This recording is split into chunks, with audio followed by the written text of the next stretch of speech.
Istilah mak comblang di SMA Persatuan tidaklah asing lagi. Mak comblang sangat dibutuhkan, terutama jika seseorang sudah kehabisan akal. Bagaimana mendapatkan cinta dari cowok atau cewek yang diincarnya? Sebab, mak comblang akan mengatur siasat jitu untuk membuat pasangan itu bisa jadian. Tidaklah heran jika ternyata banyak siswa di sekolah itu yang memakai jasa mak comblang untuk memudahkan keinginan mereka. Mereka butuh mak comblang. Mereka peduli terhadap mak comblang. Mereka bangga pada mak comblang. Hidup mak comblang! Ngomong-ngomong, mak comblang itu bukanlah emak-emak, apalagi sebangsa mak erot atau mak lampir. Itu adalah sebutan yang mereka berikan untuk Tania Putri Saraswati, seorang siswi kelas 2 IPA yang bijak, kutu buku tapi gaul abis. Memang benar Tania yang berparas jelita itu menyukai perannya sebagai mak comblang. Bahkan dia menjadikannya sebagai suatu profesi yang lumayan menghasilkan baginya. Kasus pertama memang ditanganinya secara cuma-cuma, dan dari mulut ke mulut, berita pun menyebar tentang keberhasilannya menyelesaikan kasus pertama itu. Yang lain mendatanginya, ingin dimakcomblangi juga.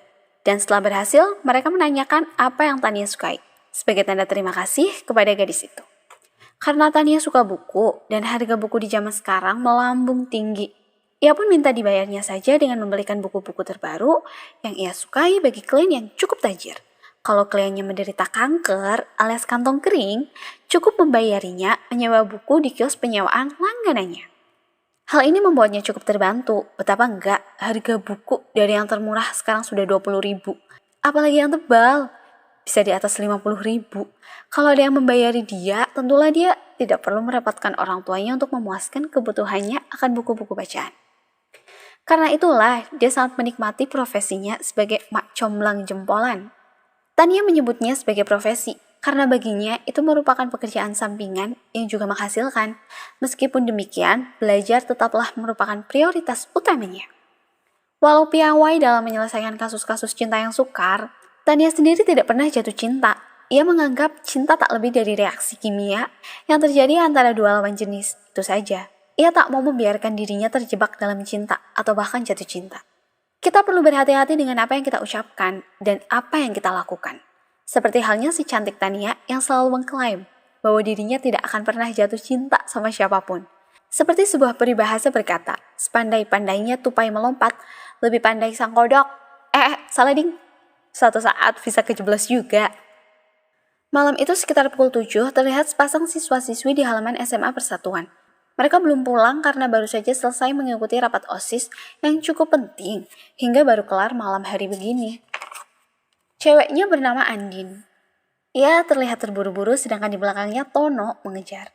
Andin sudah lama tahu kalau Tono menyukainya. Malam ini, lagi-lagi ia merasa akan mendengar deklarasi cinta yang membosankan dari mulut Tono. Andin merasa lebih baik ia menghindar. Andin! Jangan ganggu gue lagi, Ton. Gue kan sudah bilang berkali-kali kalau gue gak bisa terima cinta lo karena lo kurang romantis. Ujar Andin sambil terus berlari. Andin, lo lihat dulu ketulusan hati gue. Kalau setelah lo lihat ini, hati lo masih gak tergugah, gue gak bakal ganggu lo lagi. Tono memohon untuk yang terakhir kalinya. Mendengar ucapan Tono, akhirnya Andin berhenti dan membalikkan badannya menghadap Tono. Oke, lo mau ngomong apa cepetan deh? Udah malam nih, gue mau pulang. Saat itu juga Tono mencolok striker listrik dengan kabel gulung yang sudah dipersiapkan di situ. Tiba-tiba di tembok sekolah terlihat lampu kelap-kelip yang berbentuk huruf I love you. Lalu Tono berdiri di sebelah kanan huruf U dan membuka jaketnya. Ternyata di dalamnya ia mengenakan kaos berbordir tulisan Andin. I love you Andin, kata Tono dramatis. Oh Tono. Andin tampak begitu terharu dengan semua yang dilakukan Tono. Begitu melihat raut wajah Andin yang terlihat surprise dan bahagia, Tono tidak menghilangkan kesempatan. Dengan percaya diri yang tinggi, dia mengatakan, gue suka sama lo, Andin. Apa lo terima cinta gue? Ya. Andin langsung menerima tanpa pikir-pikir lagi. Soalnya ini melebihi impiannya sendiri. Ketika mengharapkan cowok menyatakan cintanya dengan cara yang sangat romantis, Andin langsung memeluk Tono dengan mesra. Melihat adegannya happy ending itu, Tania pun keluar dari tempat persembunyiannya, menatap mereka berdua dengan puas. Bagi Tania, hal ini sudah biasa, maka ekspresi wajahnya pun biasa saja. Kelas, ujarnya tenang seraya melangkah meninggalkan halaman sekolah. Keesokan harinya di SMA Persatuan Jakarta, suasana tampak ramai pada jam istirahat. Murid-murid bebas melakukan apa saja yang mereka mau, hanya selama jam istirahat berlangsung. Begitu juga dengan Ane. Saat istirahat berlangsung, dia terlihat sedang duduk di bangku taman belakang sekolah sambil membaca sebuah buku. Tiba-tiba keningnya berkerut melihat ada sederet semut yang tengah berjalan santai mengumpulkan makanan seperti biasanya di atas kursi di mana dia duduk. Semutan aja, dia memukul semut-semut itu dengan bukunya. Memukulnya dengan sekuat tenaga karena Ane memang kejam sama yang namanya semut. Gimana Ane tidak kejam, seringkali tanpa sebab jari-jari kakinya digigit sama semut. Sehingga keluarlah bentol merah yang rasanya gatal sekali. Atau mungkin hal itu disebabkan karena tidak hanya wajahnya yang manis, tapi juga jari-jari kakinya. Padahal kan jari manis ada di tangan dan bukan di kaki. Ih, semut! Hihihi, puk puk puk! Sambil terus memukul dengan bukunya. Roger yang sedari tadi memperhatikan Ane sambil berdiri malu-malu tak jauh dari situ, menghampiri gadis itu sambil membawa seplastik kerupuk ikan. Sambil melihat ke arah Ane yang tampak sibuk dengan semut-semut itu, dia sedikit khawatir. Maka langkahnya jadi maju mundur, ragu-ragu dan malu untuk menghampiri Ane untuk memberikan kerupuk itu padanya. Dalam hati ia berdoa, mudah-mudahan benar kata teman Ane kalau Ane benar-benar suka kerupuk ikan. Akhirnya ia maju juga dan mendekat pada gadis itu, lalu menyodorkan kerupuk itu. Ane, ini ada kerupuk, ucapnya dengan terbata-bata. Dengan cepat Ane menerimanya, dan secepat dia mengambilnya, dia memakai plastik kerupuk itu untuk memukul-mukul semut di bangku tersebut. Melihat hal itu, Roger terbelalak. Setelah merasa puas memukul semut-semut itu, Ane pun berhenti dan menyerahkan kembali plastik kerupuk yang isinya sudah hancur kepada Roger. Makasih ya, sayang, padahal gue doyan kerupuk loh. Mending gue makan daripada buat matiin semut. Anda pun berdiri dan meninggalkan Roger yang terus memandangi kerupuk di tangannya yang telah hancur berantakan. Gagal manding, son. Setelah ditunggu-tunggu akhirnya usai juga jam sekolah hari itu. Tania terlihat sudah tidak sabar untuk menerima pembayaran dari jasanya sebagai mak comblang dari kliennya, Tono. Soalnya ia sudah kehabisan bacaan di rumah. Wajahnya terlihat berseri, tak kalah mengingat ada komik terbaru yang ingin sekali dia baca. Di pintu gerbang sekolah, terlihat Tono sudah menunggu, lalu Tania menghampirinya. Duh, Tania, gue udah jadian sama Andin. Akhirnya, setelah nunggu 1 minggu, gue jadian juga sama dia. Setelah gue suka sama dia 2 bulan, nyesel gue, kenapa gue gak konsultasi sama lo dari dulu ya? Tania tersenyum senang. Oh ya, lo yakin cuma mau dibayar sama buku? Emang kalau gue mau dibayar sama laptop, lo bisa beliin? Tono nyengir. Gimana Ton? Tar soleh jadi dong? Tanya Tania memastikan. Jelas dong, kan gue udah janji sama lo. Tono menjawab dengan mantap. Baiklah kalau begitu. Sampai nanti ya di kelas penyewaan buku langganan gue. Ingat jam 4 sore, jangan sampai telat. Tania memastikan sekali lagi. Yup, I'll be there. Tania sedang memilih-milih buku komik yang akan dia sewa. Tiba-tiba matanya terpaku pada sebuah komik incarannya tinggal satu-satunya di rak buku. Saat dia mau mengambil komik itu, ada tangan lain yang juga ikut mengambilnya. Tania mengangkat wajahnya untuk melihat siapa pemilik tangan itu. Ternyata tangan itu adalah tangan seorang cowok yang terlihat begitu dewasa. Penampilannya seperti anak kuliahan, mengenakan kaos, jeans, dan sepatu kets, plus tas ransel berwarna hitam. Tania memandang wajah cowok itu cukup lama sehingga akhirnya tersadar dan melepaskan tangannya yang dari tadi memegang buku yang sama yang juga sedang dipegang oleh cowok itu. Gak apa-apa, buat lo aja. Cowok itu berkata seraya tersenyum dan memberikan bukunya ke Tania. Beneran nih, gak apa-apa.